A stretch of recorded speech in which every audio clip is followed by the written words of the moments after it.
The conversation to me was never about Usyk as an all-time great heavyweight. The conversation to me was about Usyk as an all-time great fighter. Have some of the recency bias relieved from our conversation, because after Usyk beat Dubois, they was, bro, people was out there talking about he's the greatest of all time. He does this to this guy and this guy. I'm like, oh my God. And so in that sense, I guess I should make it clear that probability wise, I do favor Canelo. But like I've been trying to emphasize this whole time, there is a possibility. There is a possibility that Crawford could do something like a Floyd, something like a Bivol performance. Welcome to Dose of the Serum, episode 6. And we're going to talk about a few different things today. Talk about Pacquiao, talk about Poirier, Usyk, different eras and talent and greatness. We might talk about doing Bam and Kafu on the Patreon. We'll see. And getting back into some more Patreon work and just full fight reactions, and because there's a lot of fun there too. Crawford and Canelo, we're going to talk about that. Talk about Sugar Ray Leonard versus Roberto Duran and how I'm going to continue that, and then we'll go from there. So I'm less organized today. It's going to be looser, so it's going to be a whole lot of me pausing to think about what I say. Pacquiao. Now, I feel like I mostly said what I wanted to say when the fight happened, but yeah, Pacquiao is Pacquiao. And you know, I don't know if I mentioned this in the video, but thinking about the idea that his calves were cramping in the Ugas fight, and like seeing that performance kind of made me think, yeah, that makes sense, considering the fact that he had no legs versus Ugas, and he had some legs versus Barrios. I think it's also interesting that I was when I was thinking about that fight, I was like, if his chin, I said this in episode 5, Dose of the Serum, I said if his chin and his legs are there, this could be an interesting fight. Both of those things were there, and it was interesting. I don't know how, and we're going to talk more about this, but I don't know how people feel now that there's time and distance between the fight, like how they reflect back on the scoring and things like that. Because a lot of times in the moment, like I said, we're going to get into this, a lot of times in the moment there's more emotion involved, and whoever you favor, if it's a close fight, you're going to go to the side of the guy that you have more emotional investment in more cases rather than not. And we've all been guilty of that, I'm sure. But yeah, when I was watching that live and the fight ended, I was like, oof. I said Barrios may have that, or that's a draw. I think instinctively I said it's a draw, but I knew that Barrios could have potentially won that. But yeah, that's we could get a rematch. We could not. I don't know. I know Pacquiao wants a rematch. Barrios probably wants one. It'll be interesting to see how that plays out. If there will be a rematch, and who will come out on the other side better. I think the thing about Barrios is that when he was fighting that fight, and I've seen a lot of people say this, and I completely agree with this, Barrios was showing way too much respect for Pacquiao. Like, there was so many moments, especially in the later rounds, where he should have just been coming forward and taking some shots. Like, I can understand that some of those shots, they were heavy, and Pacquiao could still punch, but yeah, there was some of those times where Pacquiao was slowing down, where he should have just kept working the body and kept being aggressive rather than just staying on the outside and letting Pacquiao fight at his pace. And that's not to take away from Pacquiao, because Pacquiao's Pacquiao. You can't really take away from him, but it's just to talk about what Barrios could have done better. And you know, it's always easy after the fact from another person's perspective to talk about what a fighter could have done here and this and there, but I mean, at the end of the day, I think he was probably thinking that. He might have even said that in one of the interviews. I haven't watched any of his post-fight interviews, but I'm thinking he was probably thinking. I think his corner may have even said that. You know, so I don't think I'm out of line by saying that Barrios definitely could have done a lot of things different, or things to a different degree. And if he does those things, Pacquiao might be in trouble. There was times where I thought he was in trouble, but you know, balance and just the legs and everything being that old, you know, that old with that much mileage on you in particular. It's different when you just old, but if you're an old athlete who's done so much hard training, yeah, that's a different type of wear and tear on the body. Speaking of, Poirier's not old, but he is a veteran and he does have a lot of years under his belt. Poirier's retirement fight versus Max Holloway. Now here we could talk a little bit more in depth because I was watching that, and this new version of Max that we've seen over the past few years, I kind of had a feeling that things were going to play out this way just because Max is so much more cautious and measured and intelligent and setting stuff up, and he can move around the whole time because he's used to throwing hundreds and hundreds of punches. So having that endurance that he has paired with his new footwork, where he's not, I wouldn't say new, but like the past few years, like I said, the footwork. We're talking about UFC, by the way, because some of y'all may just be pure boxing, but we're talking about UFC right now. Um, yeah, the footwork, him circling around, him jumping in, him timing the entries with the spinning back kicks. I mean, Max got so much in his bag nowadays. I kind of felt like he was gonna give Poirier that work. Now, I'm like, there was some buffering and weird stuff going on, and internet issues that caused me to miss a couple key moments, like when or maybe I wasn't paying attention. I don't remember what happened. Either I like walked away or something happened, and like it was a couple times where Poirier got dropped and I missed it. I was like, bro, why does it have to happen right there? You know, but that's happened to me a few times with a few different fights. It always feels like you missed the moments when you walk away for just a second. But yeah, Poirier was always going to be put in trouble, I think, in this third fight with Max, because Max is he's much smarter. He's not just reliant on his chin and just overwhelming pressure like how he used to be, and so Poirier was too good for that, but Max was too good for this version of Poirier. And this version of Poirier, to be fair, is one of the best versions of Poirier, who, you know, stopping Conor McGregor. Um, did he beat Justin Gaethje prior to all that? But still, Poirier was getting better over the years too. And that's a beautiful thing to see, considering that Poirier had 13 years in the sport. Max Holloway has so many years in the sport, and they're getting older, but their skills are still massively improving. And to me, Poirier is not on the level of success of Evander Holyfield, but he's kind of that type of character in the UFC. There's Dustin right there. He's a just dog, just a warrior who will take you into brawls, and he'll be fighting so precise in those brawls while you're in the brawler mindset. So he'll take you into his realm, but in that realm, he's so precise and comfortable, and he got the elbows and all that. He just pop. He's like weird. He has like weird technique, but he's smooth with it. And yeah, Dustin has always been one of the most interesting fighters to watch in UFC history, really. Gave a lot of people really tough fights. Gave Charles a tough fight. Gave Islam a damn tough fight. Gave Habib one of his toughest fights. Even if he wasn't the absolute best in the division at really any point, he was always one of them. And that's a difficult thing to do, to consistently be one of the best, second or third best in arguably the best division in the sport for years and years. I mean, that's an accomplishment within itself. And yeah, Poirier, he's a monster, man. He's difficult to. He also dropped Max, so I think that should be noted too. He hurt Max, and he hits hard, and he can be quite precise, and he comes in at weird angles, and he has good timing. And yeah, Poirier is that guy. Poirier is that guy, and has some of the most entertaining fights ever, like Dan Hooker. Like, that's that dog shit that I'm talking about. Just a hard dude to deal with for basically anybody.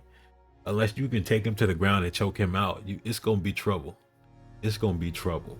But yeah, Max kind of handled that smoothly. He pretty cleanly won that fight. I think when I scored it, it was like 4-1. I think if I was being, I don't even think there was a potential that I said 3-2. I think it was like 4-1, potentially 5-0, but 4-1 just because I think it was around where Poirier dropped him in, and I was like, oh, that kind of flips things. But at the end, some people had some negative opinions about the fact that when Max called him to the center of the ring and they started trading punches. First of all, Max was working him like a speed bag. Like he was throwing crazy combos to the body, and then Poirier grabbed him at the last second. And I completely it caught me off guard, but it also caught Dustin off guard. That's why he grabbed him. But a lot of people may have felt perturbed or somewhat, they kind of somewhat dislike that because, oh, you're a warrior, blah blah blah blah blah. I mean, like, he been a warrior for 13 years, So when he explained that he didn't want to get Justin Gaethje with his retirement fight, I was like, that makes total sense. Who wants to? That's not really something that anybody wants to do. They just want to, eat the canvas, and have their butt up in the air, and just like that's a rough way to go out. Especially considering that he already proved everything throughout his career. We know how tough he is. We know how much of a warrior he is. He did not need to get absolutely put to sleep by Max Holloway and put on the highlight reel and be one of the greatest KOs of all time. We don't need that. We don't need that. So I thought that, as far as it wasn't an amazing retirement fight because he did get beat pretty handily, but he got beat handily by one of the greatest fighters of all time, and by a dude that he beat twice. So yeah, Poirier's an all-time great to me in the UFC. And I think that's what I have to say there. We'll talk about Usyk and greatness, errors, and talent and skill. And this one is going to be controversial. Now, this is going to be controversial because, like how I alluded to with the Pacquiao situation, or was I talking about the Pacquiao situation? Regardless, I think when I watch Usyk, I don't know what happened to my voice right there. When I watch Usyk, I've always seen a very special, amazing fighter. And I thought for the longest, I was like, Usyk would cook Tyson Fury. And then I did that pre-fight prediction, and I was like, maybe Tyson will do some stuff and get in a different type of bag. And no, that didn't happen. It kind of happened, but Usyk was just too good for it anyway. And so at the last second, I switched my prediction to Tyson Fury, and Usyk cooked him like how I predicted all that time before. But I've always held Usyk in high regard, and the only time I doubted that he would be successful was in the first Anthony Joshua fight. And that's because I wasn't too familiar with his game, and I was very familiar with AJ's game. And then I started watching. I remember I was watching the first round, and I saw the pace he was setting with his feints and feet. I said, oh shit. I was watching, there was no punches being thrown. I was just watching the feints and how much movement was going on with his body and his feet, and I was watching Anthony Joshua match that energy. I said, this is about to get real crazy. But when I was watching that at the time, because that was the same year that Tyson Fury versus Deontay Wilder 3 was, I was watching, I was like, this is going to be a really, really good fight. This is going to be a fight of the year. That's what I thought, fight of the year at that moment. And then Fury versus Wilder 3 happened, and that was a whole different story. But yeah, and it was a great fight. But at the same time, Usyk was so dominant there. Like, it was a great fight. I always try to separate the difference between a fight being competitive to the point where it's entertaining, and a fight being kind of dominant to the point where one fighter doesn't have to get into their bag for real. That's what that fight was. Like, Usyk never really got into second gear. He kind of cruised to an 8-4, 9-3 type of just boxing lesson, really. And there was times where he was just pop, pop, pop, piecing AJ up. That's what he does to everybody, to be fair. But yeah, so that was the first time that was the only time where I doubted Usyk was gonna, Tyson Fury. But before that last moment change in my opinion, AJ was really the only one that I thought would give Usyk real issues, and I thought he could beat Usyk. And to be fair, in that second fight, I mean, there are a lot of caveats there considering Usyk coming home from the war and stuff like that. But yeah, I think AJ was giving Usyk the toughest fight in the heavyweight division, not Derek Chisora. From what I remember, that Chisora fight wasn't that competitive. It was awkward. It probably was like, rough, but I don't know if it was that difficult. I don't know if it was a fight where it's like Usyk is losing rounds or he's in trouble. I don't remember that fight being like that. It's one of those things, like Castillo was a much tougher, a much closer fight for Mayweather than his fight with the Drunken Master. I can't remember his name, but as far as difficulty from the perspective of the fighter, Floyd said that the Drunken Master, what's his name? It starts with E. The Drunken Master was his most difficult fight. And there's always a weird dichotomy there, but it wasn't as competitive as Castillo.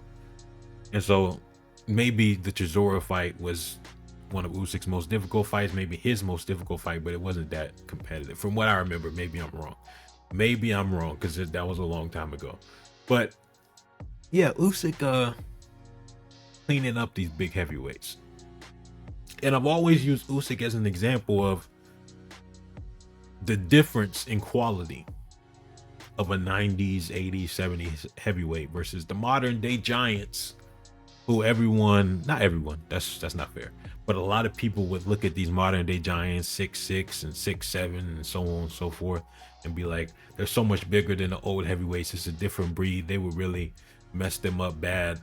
And I've always, it's not even a dubious proposition, it's a stupid one. I've always thought that was stupid. And Usyk came in, he just cooking all these big boys. 6'4", 240, 6'5", 250, 6'6", 250, so on and so forth. Very, very large men. Some of them good, some of them not so much. And just showing the difference between that level of quality, like a big guy who can move and box as if he were a little guy, and with the conditioning to match.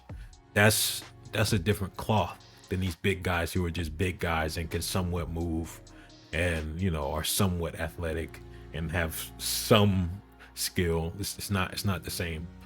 And Usyk has always been a throwback in that sense, and I think he's shown a big difference between the eras. But for that same reason, this is the controversial part that I hinted at because I went off in a whole different direction. For that same reason, when we talk about all-time greats at heavyweight, this era is only two fighters that, in my eyes, I see as great wins or like really good wins. I say great wins: AJ and Fury. Other than that, with Derek Chisora, no, some of his earlier fights when he was just getting warmed up at heavyweight, we won't even mention those. And I don't know if I would be able to, like off the top of my head. I think Daniel Dubois is a really good win just because Daniel Dubois is in the second fight, especially because Daniel Dubois was coming off such good momentum and he was beating everybody else up. So I think in that sense, Usyk just smoking him and knocking him out in 5 rounds. I think that's a really good win just because he dispatched them with such ease. And Dubois is he's good, he's definitely not great. He might not be very good. Now, keep in mind, I'm talking about relative to all-time standards, not modern standards. Modern standards, yeah, Dubois is a monster compared to modern heavyweights, but I'm talking about looking at 90s heavyweights that can move and box and have footwork and they set traps, and we're gonna get more into that because I'm gonna kind of elaborate on the difference in talent and skill between eras and what that really means when we're measuring greatness. So yeah, Usyk is cleaning these guys up. Now, the thing that I have so much respect for Usyk for doing is the fact that he's cleaning these guys up. It's not really too competitive. He's not really too competitive with any of them, and I feel like that's how it should be. Because and that might feel disrespectful to some, but if you're that much better of a boxer and you can move that much better than these guys, and you got better endurance, I mean, he should be boxing circles around him, and he is. So he's not doing part of greatness to me is doing something exceptional, particularly the type of thing that like no one expects you to do, that you're not supposed to do. You're surpassing expectations. Usyk isn't. I think to a degree he is, just because it depends on whose expectations we're talking about here. I already view him so high that when he smokes these guys, I'm like, yeah, he's supposed to do that, because I already think he's that amazing. Now, some people kind of don't see Usyk to that degree, so they're more impressed when he's running through these guys. I don't view these guys, a lot of them, a lot of the heavyweight division is that special all time. Like AJ, as much as I'm a fan of AJ and I've always defended AJ, I don't think he's that special all time. Tyson Fury, he's more special all time, but even him, not really. And that's controversial, but this is my opinion, my eye test when I watch these guys. Now maybe prime Tyson Fury. Now that's some interesting shit right there, because a dude that can move and he's got those feints, and but the Fury that Usyk was fighting, which again controversial because it's taking away credit from Usyk's victory, but I mean it's not the point isn't to take away credit, it's to acknowledge that the credit is missing in the first place. Like the Usyk the Tyson Fury that Usyk fought, wasn't the best Tyson Fury.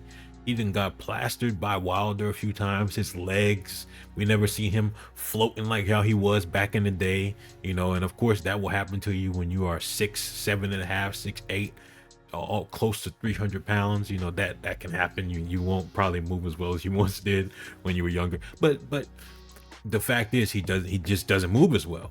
And I think Usyk would have cooked that Fury too, to be fair, but it would have been more competitive likely, especially because Fury have more options. But I think yeah, when I look at these guys, I've always looked at them and say, yeah, Usyk is supposed to handle them. So in that sense, it's not that diminishes his greatness in my eyes. It's just that there's not massive mountains for him to climb, and that's always going to be a massive measuring stick for greatness. George Foreman coming back at 45 years old, that's like, wow, you're not supposed to be able to. Pacquiao doing that is even more wow, because he's smaller. George Foreman was much bigger than the guy he knocked out, but he wasn't necessarily bigger than all the guys that he was running through to get to that point. And so that makes it highly impressive. And him arguably beating Shannon Briggs, who was a monster. I mean, but those are the type of things. It's like Foreman's not really supposed to be fighting at this level at that age with that style, but he's pulling it off. Usyk, to me, when I'm watching him clean these dudes up, I'm not like, he's pulling it off, but I'm not blown away. Like, I'm blown away watching his skill, and just as a fighter, I'm more blown away comparing Usyk to lighter guys, because I think he's just as skilled as them. That's where the magic is, and that's the conversation.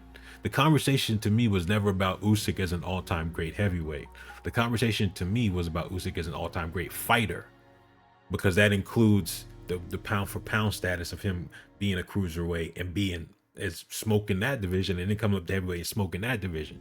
That's a way more impressive body of work than just one or the other.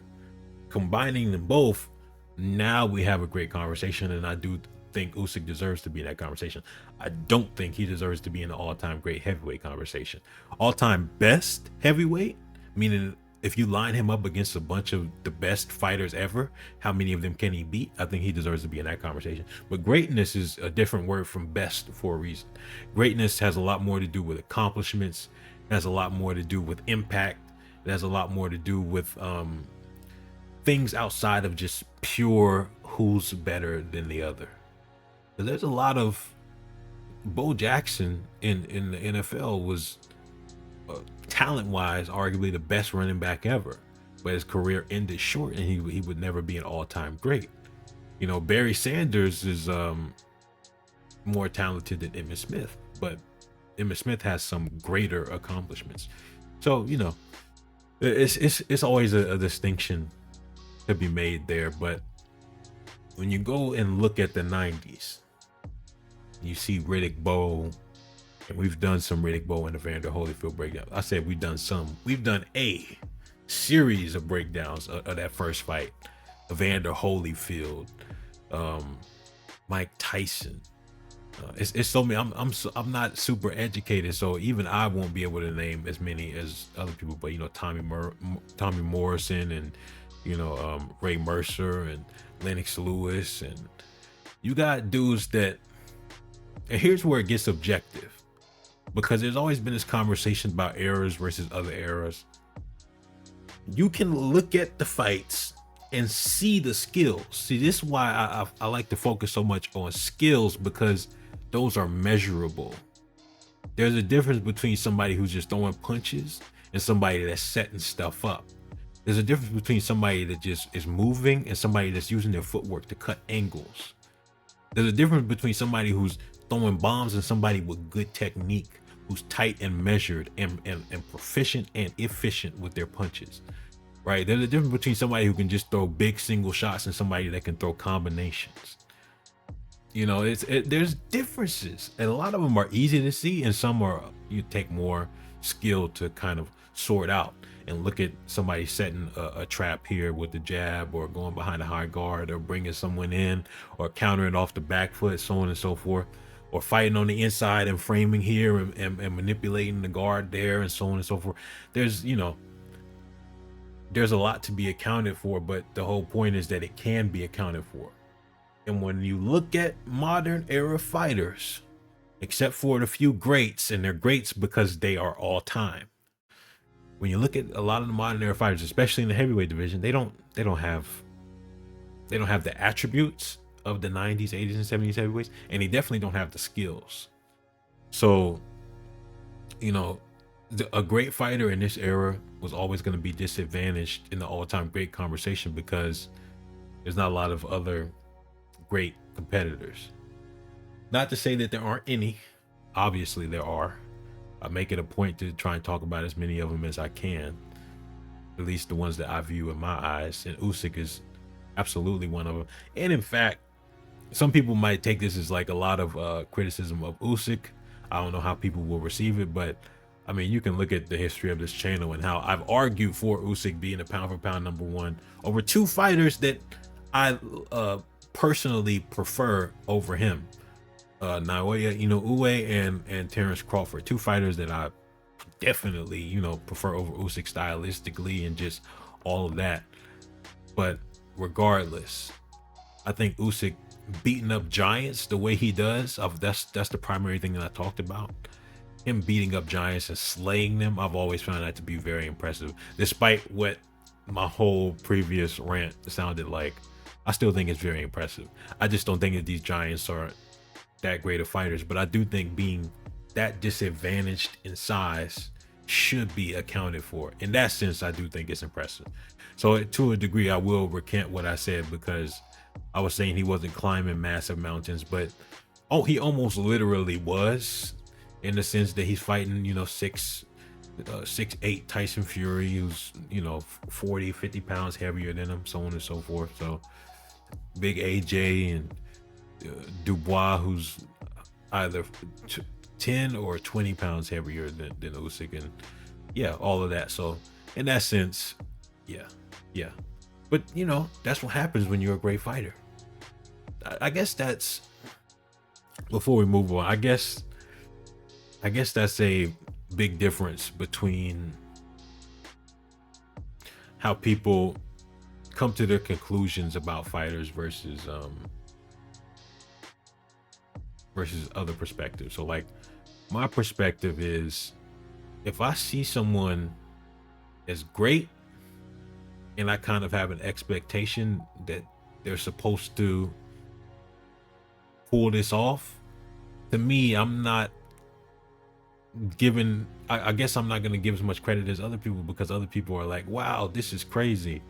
To me, I look at him, I'm like, yeah, Crawford is supposed to do this. Uwe is supposed to do this. Bivol is supposed to do this. Shakur is supposed to do this. Usyk is supposed to do this. I hold them to that standard. Now, if Bivol came out and just like when I saw Bivol absolutely smoke Canelo, smoke him bad, that was like, oh, damn. Like it's not crazy that Bivol would beat him, but to just dominate him, oh, now that's impressive, because it's expectations, right?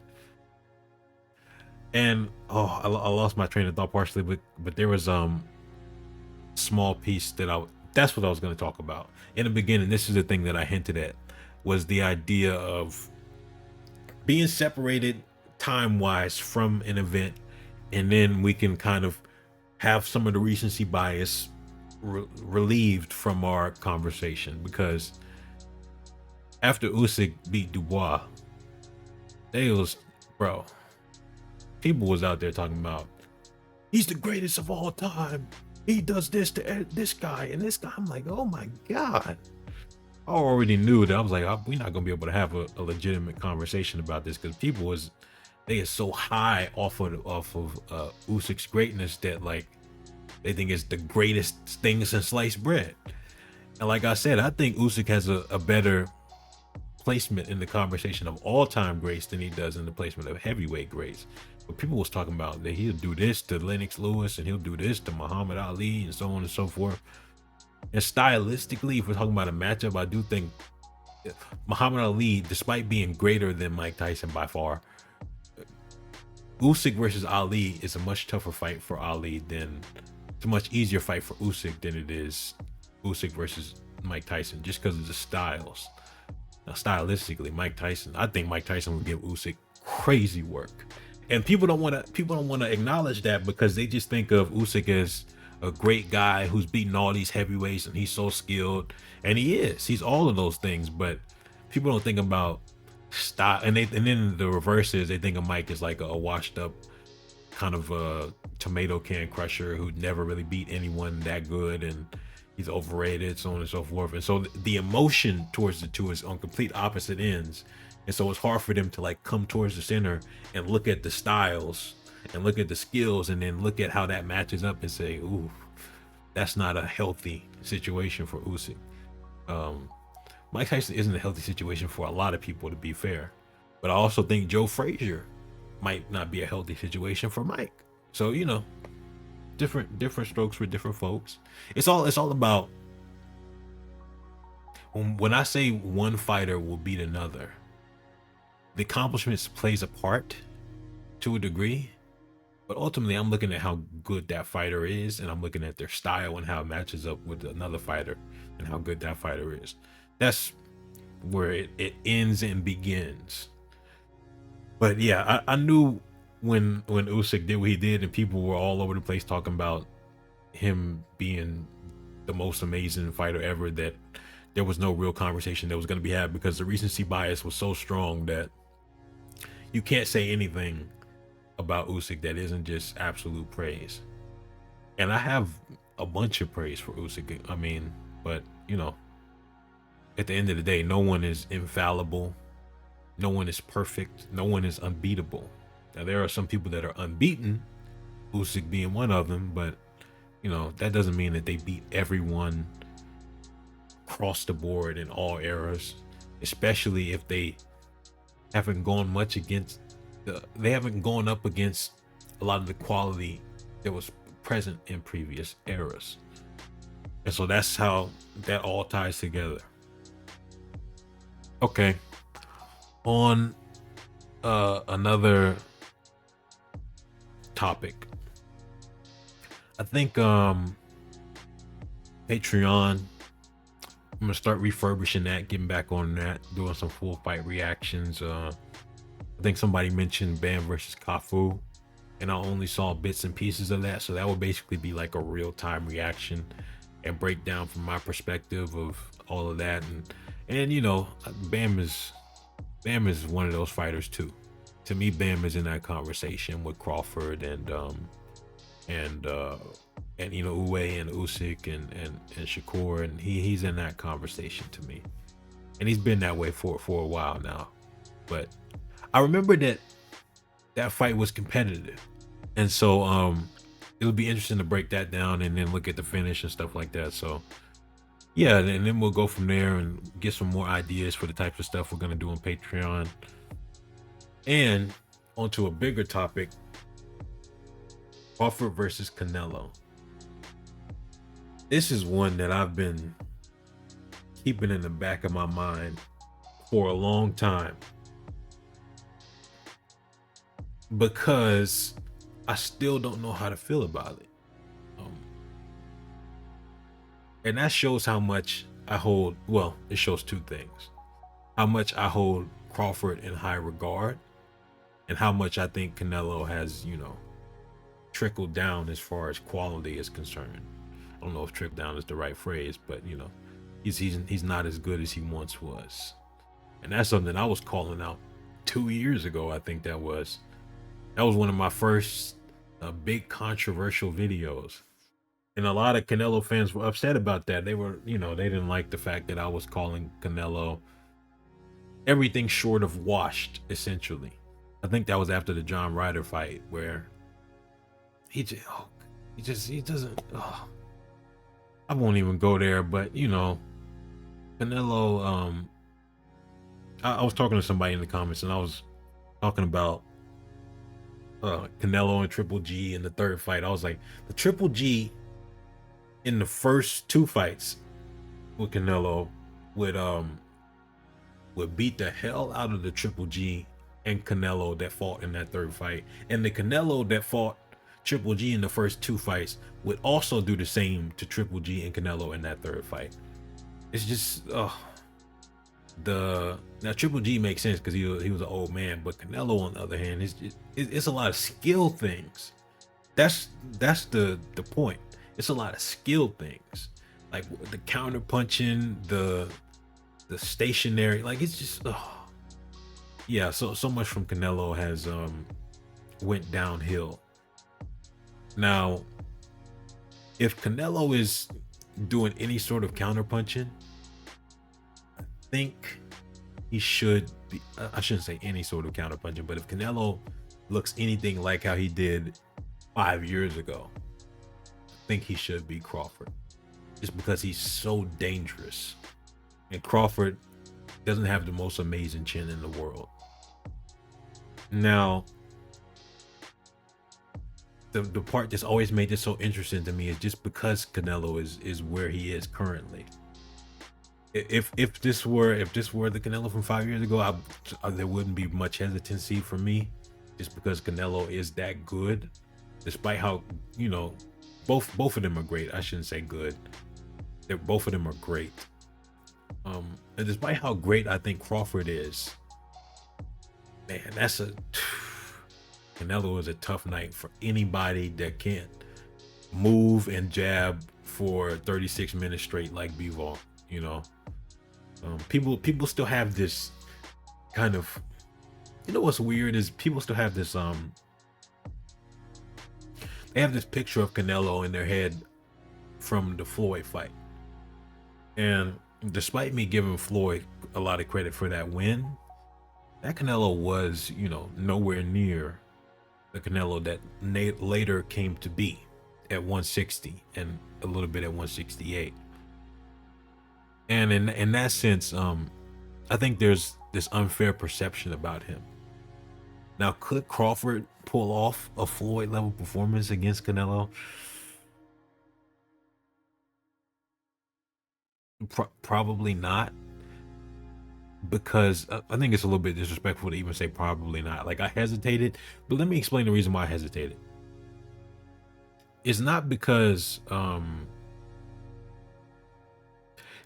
Crawford is as smooth as Floyd or Canelo is just that bad. I think it's because I'm thinking about the fact that Canelo's feet are so stuck in the mud, and that's the real worrying part. If Canelo's feet can move, again, I don't know how much of a conversation this is, If Canelo's head movement is on point, again, I don't know how much of a conversation this is. If Canelo got good feet and good head movement and he's counterpunching, I don't think Crawford is going to get out of there without probably getting stopped, honestly. But the problem is, those things have not been the same. His head movement hasn't been the same. His counterpunching hasn't been the same. His feet are more stuck in the mud. He's throwing big shots. He's not throwing too many combos. You know, he's not setting a lot of stuff up. He's not setting traps. He's just like a higher skilled brawler at this point in his career, and that's the only reason why I'm hesitating so much, because I think Crawford is so good that if he chooses to box and do things, I don't want to say the proper way, but the safest way, the highest probability path, if he chooses that path, which he's been known not to choose, if he chooses that path, I think he can beat Canelo. I really do. And the real question for me is, what is Crawford going to do? Because I know what Canelo is going to do for the most part. We've seen him versus William Skull. We've seen him versus Berlanga. We've seen him versus Munguia. We know the approach that he's going to have. The real question is what Crawford is going to do. Is Crawford going to box and use his feet? Or is he going to get aggressive and try and prove a point and get into exchanges? Probability wise, I've always leaned Canelo, just because I know Crawford is such a dog that he will get into unnecessary exchanges. And with Canelo, I don't know if he leaves those exchanges better than how he went into them. And so in that sense, I guess I should make it clear that probability wise, I do favor Canelo. But like I've been trying to emphasize this whole time, there is a possibility that Crawford could do something like a Floyd, something like a Bivol performance. Not that he would do anything to that level or be that dominant, but I think he could beat Canelo cleanly and decisively if he does everything. I don't want to say safe, high probability of success and low probability of being caught type of style, which can be more boring.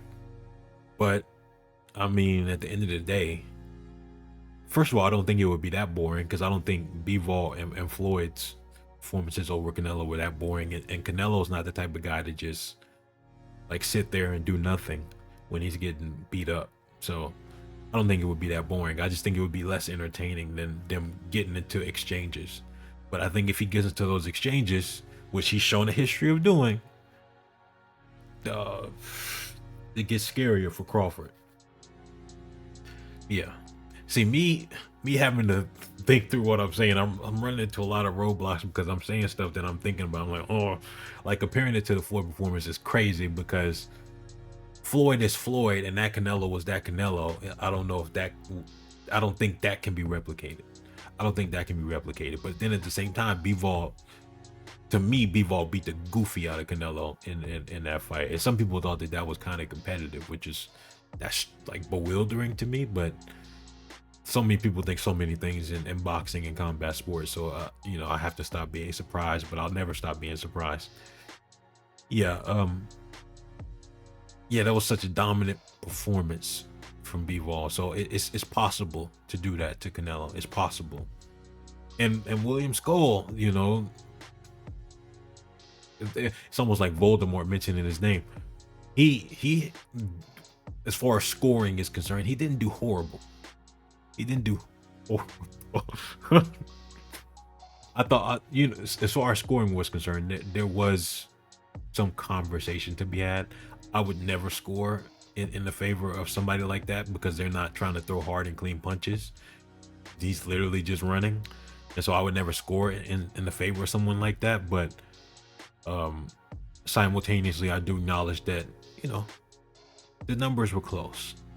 And so all I'm saying is there's a pathway there for Crawford to win this cleanly and decisively. But there's also a pathway there for Crawford for him to get knocked the fuck out. And that's the whole dichotomy of the conversation. That's the whole dichotomy. That's why I'm so hesitant because I don't know what Crawford will do.